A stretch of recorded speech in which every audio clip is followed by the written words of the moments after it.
बिस्मिल्लाहिर्रहमानिर्रहीम। अस्सलामुअलैकुम dear students, आज का हमारा जो लेक्चर है उसकी आउटलाइंस आपके सामने है। चैप्टर नंबर 9 से जो आज हमने टॉपिक डिस्कस करना है that's very important. Friedl crafts reactions हमने पढ़ने हैं। फ्राइडल क्राफ्ट्स के जो है दो पोर्शन होते हैं, एक अल्काइलेशन ऑफ बेंजीन एंड दूसरा होता है acylation of benzene. This are very important. इन दोनों मैकेनिज़्म को, दोनों रिएक्शंस को हमने पढ़ना है, उनके मैकेनिज़्म को डिस्कस करना है। तो वेरी इंपॉर्टेंट टॉपिक है, तो इसको आप लोगों ने अच्छी तरह से अंडरस्टैंड करना है, अच्छी तरह से समझना है। एग्ज़ाम में मोस्टली ये जो टॉपिक्स हैं ये रिपीट होते हैं, तो इसको करते हैं, इसको स्टार्ट करते हैं। Friedel Crafts reactions, the alkylation and acylation of benzene are called Friedel Crafts reactions।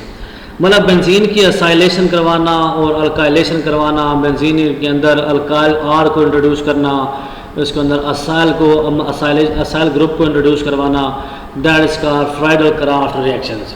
तो फ्राइडल क्राफ्ट अल्काइलेशन नंबर 1 जो है, फर्स्ट पोर्शन जो है इसको हमने डिस्कस करना है कि अल्काइलेशन आखिर क्या होती है। The introduction of alkyl group आप लोग पहले पढ़ चुके हैं। In the benzene ring, introduction of alkyl group in the benzene ring in the presence of alkyl halide and the catalyst AlCl3 is called Friedel Crafts alkylation or alkylation। Friedel Crafts alkylation भी कह सकते हैं या just alkylation भी आप इसे कह सकते हैं। मतलब आप देखना ये अल्काइल ग्रुप्स क्या होते हैं। तो अल्केन से, ये आप लोग पहले पढ़ चुके हैं, अल्केन से जब आप हाइड्रोजन निकालते हैं तो जो हमारे पास जो रेडिकल्स बनते हैं, उसको जो ग्रुप्स बनते हैं उनको हम कहते हैं अल्काइल ग्रुप्स। मतलब अल्केन से, इस तरह मीथेन है उसमें से जब हम हाइड्रोजन निकालते हैं तो CH3 बनता है, दैट इज मिथाइल। अल्काइल्स को हम रिप्रेजेंट कर रहे होते हैं आर से रिप्रेजेंट करते हैं। R is equal to CH3 C2H5 C3H7। मतलब मिथाइल ग्रुप हो सकता है, इथाइल ग्रुप हो सकता है, प्रोपाइल ग्रुप हो सकता है। तो इन ग्रुप्स को बेंजीन रिंग में इंट्रोड्यूस करना in the presence of AlCl3, यहाँ पे ये कैटलिस्ट है AlCl3, इसको हम यूज़ करते हैं। इसका फंक्शन होता है यहाँ पे है स्ट्रॉन्गर इलेक्ट्रोफाइल जो है वो जनरेट करवाना, क्योंकि ये इलेक्ट्रोफिलिक रिएक्शंस हैं। तो इलेक्ट्रोफाइल जब तक हम जनरेट नहीं करवाएंगे तो ये रिएक्शन जो है वो नहीं होगा। तो ये हमारे पास बेंजीन है, सिंगल स्टेप रिएक्शन अगर हम डिस्कस करना चाहते हैं तो बेंजीन, तो ये हमारे पास है CH3H3Cl, ये हमारे पास मिथाइल क्लोराइड है, अल्काइल हैलाइड मॉलिक्यूल है।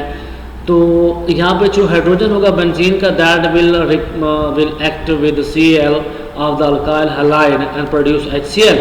पीछे जो पोजीशन होगी H की उसको कवर करने के लिए यहाँ पे जो R मौजूद है CH3 वो इसको रिप्लेस कर लेता है। तो इस तरह हमारे पास बन जाता है ये मिथाइल बेंजीन भी कह सकते हैं, या स्पेशल नेम इस कंपाउंड का है टॉलिन, तो टॉलिन कह सकते हैं।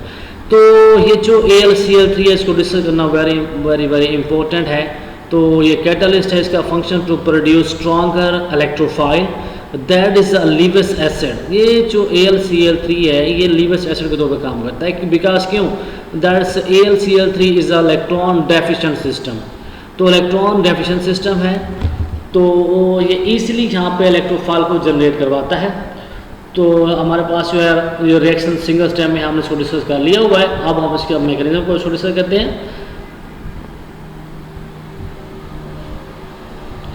तो मैकेनिज्म के हवाले से देखें जी, electrophile is a carbocation is a electrophile which is produced by the reaction of alkyl halide with AlX3।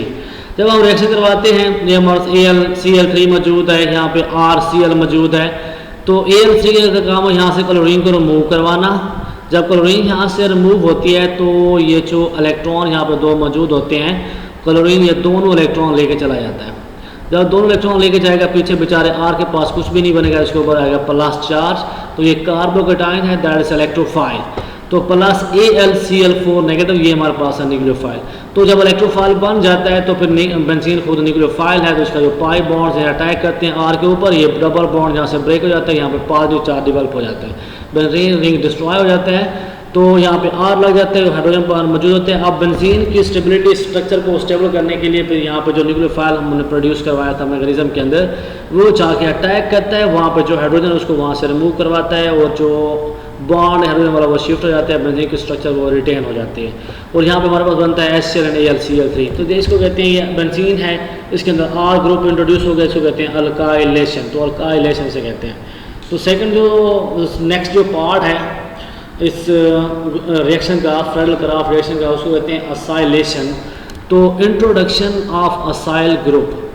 तो जब हम बेंजीन रिंग के अंदर जब हम इंट्रोड्यूस करवा रहे होते हैं असाइल ग्रुप को बेंजीन रिंग के अंदर, तो इसको कहते हैं acylation in the presence of acyl halide and catalyst AlCl3।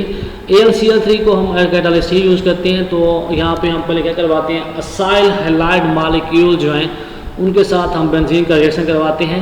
Acyl halide molecule, तो यहाँ पे जो असाइल ग्रुप होता है वो बेंजीन रिंग के अंदर इंट्रोड्यूस हो जाता है, तो उसको कहते हैं असाइलेशन ऑफ बेंजीन।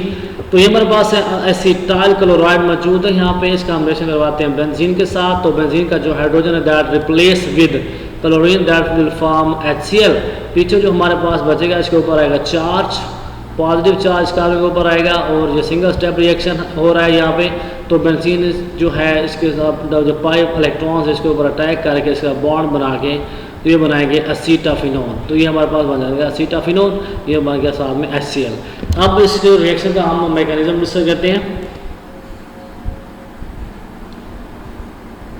तो ये हमारे पास है जी असाइल क्लोराइड, यहाँ पे एसिटाइल मॉलिक्यूल है, क्लोराइड मॉलिक्यूल मौजूद है यहाँ पे AlCl3 के साथ जब इसका रिएक्शन होगा तो AlCl3 वहाँ से क्लोरीन को निकाल लेगा। जब क्लोरीन यहाँ से जाएगा तो 2 इलेक्ट्रॉन यहाँ पे जो बॉन्ड में मौजूद होते हैं उन दोनों को लेके जाएगा, पीछे कार्बन के पास कुछ भी नहीं बचेगा। तो कार्बन के ऊपर चार्ज आता है plus, that is acylium. Acylium ions that is electrophile. Acylium ions को प्लस चार्ज आएगा, कार्बन के ऊपर इलेक्ट्रोफाइल है, ये AlCl4 यहाँ पर इलेक्ट्रोफाइल जनरेट हो जाता है। तो कार्बन के जो पाई इलेक्ट्रॉन्स है वो अटैक करते हैं कार्बन के ऊपर, यहाँ पे जब कार्बन पे अटैक करते हैं तो उसको असाइल ग्रुप वो बेंजीन रिंग के अंदर इंट्रोड्यूस हो जाता है। तो ये डबल बॉन्ड जब भी टूटता है तो जो कार्बन बॉटम पे मौजूद था, ये इस कार्बन के अंदर मौजूद है, उसको प्लस चार्ज वहाँ स्टार्ट हो जाता है, उसकी पोटेंशियल कम हो जाती है। तो अब इस बेंजीन के स्ट्रक्चर को स्टेबल करने के लिए जो न्यूक्लियोफाइल होता है फिर वो अटैक करते हैं, वहाँ पे हाइड्रोजन को रिमूव करवाता है, जो हाइड्रोजन का जो बॉन्ड होता है वो वहाँ पे शिफ्ट हो जाता है, इस तरह बेंजीन की स्ट्रक्चर दोबारा रिटेन हो जाती है। ये हमारे पास बन गया असाइल बेंजीन।